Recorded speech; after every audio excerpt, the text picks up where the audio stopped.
Então essa palavra ela vem um pouco de encontro ao nosso estudo de hoje, né? Que Jesus Cristo ele é o verdadeiro caminho. O nosso texto base desse estudo de hoje, dessa meditação da palavra, vai ser João 14:6. Vamos começar da seguinte forma então, né? Todos nós trilhamos um caminho. O caminho pode ser definido como percorrido perfeito entre a origem e o destino, tal como o caminho de casa para o trabalho.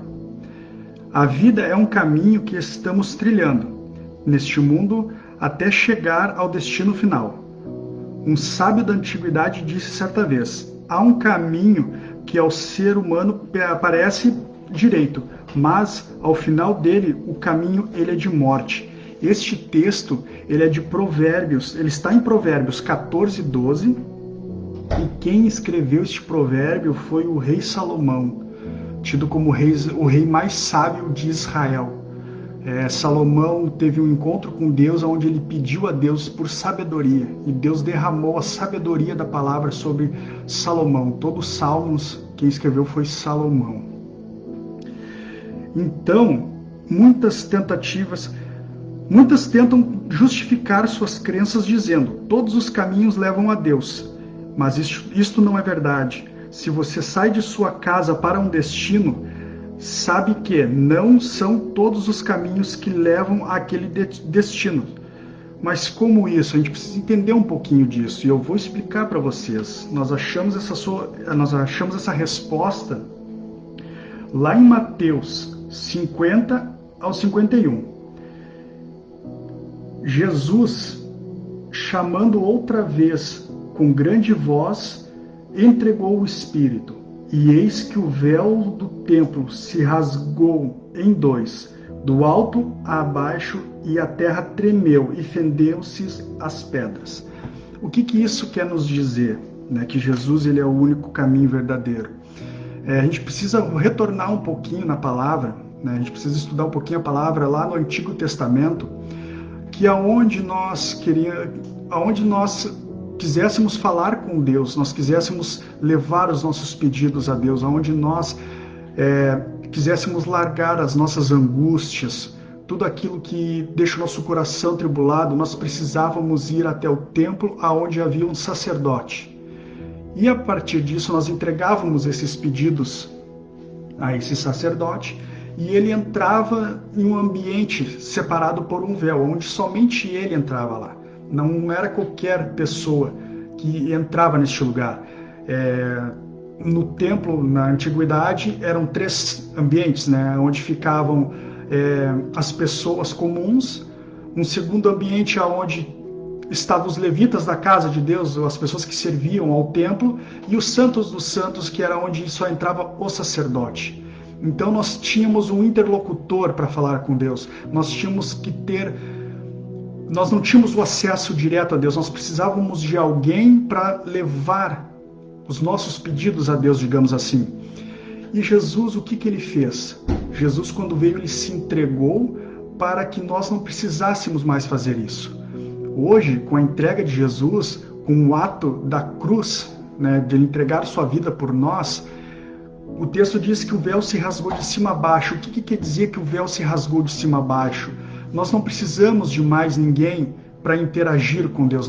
Nós não precisamos de mais ninguém para levar os nossos pedidos a Deus. Nós não precisamos de mais ninguém, de um intercessor com Deus. Jesus, ele é o intercessor.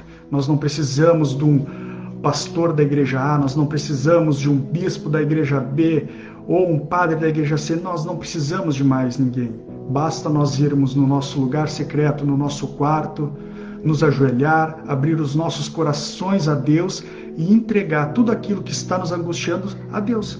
Então, isso foi o que Jesus fez. Ele fez este caminho, ele construiu este caminho para que nós tivéssemos e tenhamos hoje o livre acesso a Deus. Então, Jesus, ele é tudo que liga entre o céu e a terra. Amém?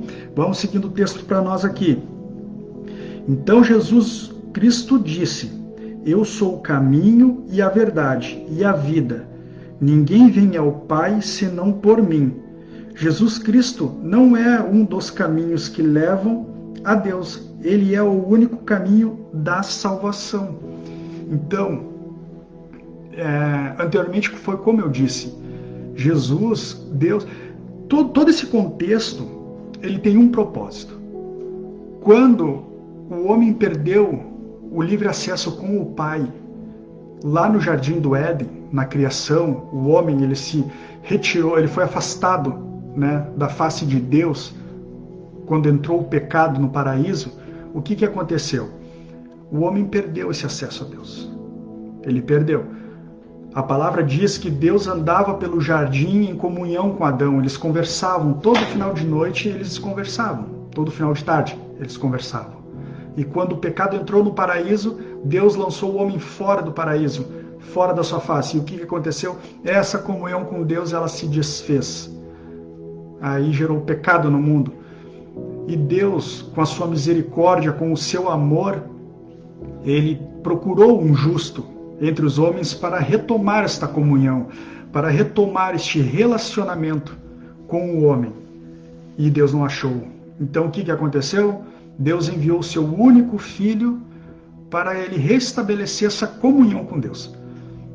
Essa comunhão do homem com Deus, né? Sem precisar de alguém intermediando. Deus, ele ansiava por isso com nós. E hoje nós temos esse livre acesso. Por quê? Porque Jesus, ele pagou o preço, ele se entregou por nós para que hoje nós tenhamos este livre acesso a Deus. Então, basta somente a gente entrar na presença do Senhor e entregar tudo aquilo que está nos angustiando. E essa palavra, ela vem hoje, na minha visão, né? No meu coração, vem hoje num tempo de pandemia, de incertezas, de tudo isso, vem para nos confortar. Ela vem para nos confortar. Ela vem para dizer que Deus, ele está olhando por nós. Ele está dizendo que Deus, ele se preocupa com nós. Nós só precisamos nos entregar e deixar que Deus participe da nossa vida. Que Deus esteja a par. Deus não vai invadir a nossa casa sem permissão. Jesus não vai entrar sem permissão. Jesus é um Lorde, ele vai bater na porta e ele só vai entrar se nós deixarmos ele entrar dentro da nossa casa. Amém? Vamos seguindo o texto para nós. É uma palavra curtinha, mas é uma palavra que vem reta para nós entendermos, né? Quais são os propósitos de Deus e como hoje nós podemos chegar até Ele, que é através de Cristo, né?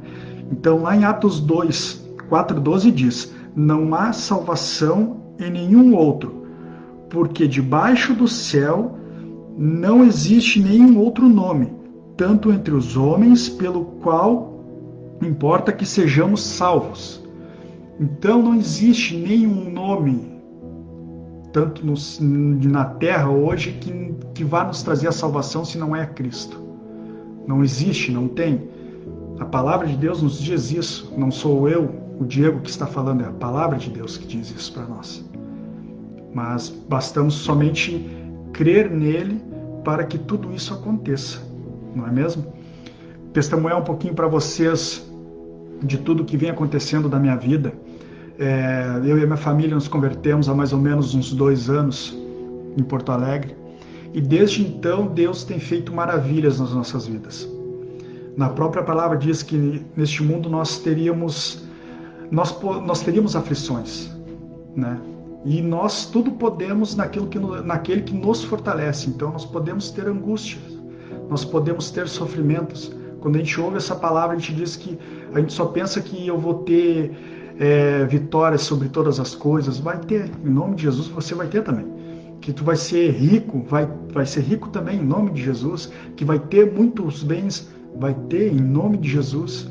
Mas nós podemos também perder tudo. Nós também podemos sofrer, podemos também. Mas nós podemos descansar naquele que nos fortalece. E nessa noite, Jesus está te convidando para conhecer Ele um pouquinho melhor. Jesus, Ele te conhece. Jesus conhece o meu coração, Jesus conhece o teu coração. Jesus conhece os nossos pensamentos, mesmo antes de nós falarmos. Ele já sabe, Ele conhece. Melhor do que nós mesmos. Mas nessa noite Ele está te convidando para conhecer Ele um pouquinho melhor, conhecer mais dele. que Ele tem muito mais para nos dar do que a gente possa imaginar. Amém? Tem um texto que eu quero compartilhar com vocês, que é o Salmo 121, que eu faço dele a minha oração.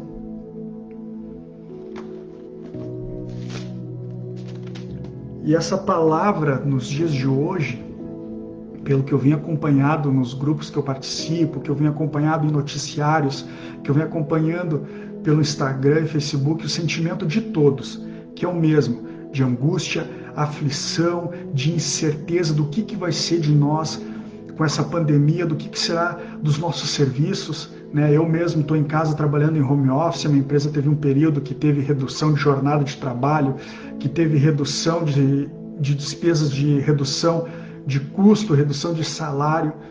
Eu mesmo me angustiei muito, mas eu achei um conforto. E eu vou compartilhar com vocês aonde que eu achei esse conforto e aonde eu acho, que é o Salmo 121, que diz assim: eleva os meus olhos para os montes, de onde virá o meu socorro? O meu socorro vem do Senhor, que fez o céu e a terra. Não deixará vacilar o teu pé, aquele que te guarda. Eis que não bobeará, nem dormirá o guarda de Israel. O Senhor é quem te guarda. O Senhor é a tua sombra, é a tua direita. O sol não te molestará de dia e nem a lua de noite. O Senhor te guardará de todo o mal. Ele guardará a tua alma. O Senhor guardará a tua entrada e a tua saída, desde já, agora e para sempre. Amém? O Senhor faz um convite para nós nessa noite. Ele faz um convite para nós descansarmos debaixo da sua sombra. O Senhor nos faz um convite nessa noite para nós descansarmos debaixo da mão potente de misericórdia dele. E nós já sabemos o caminho, eu falei para vocês nessa noite, e o caminho ele é de fácil acesso. O caminho é Jesus.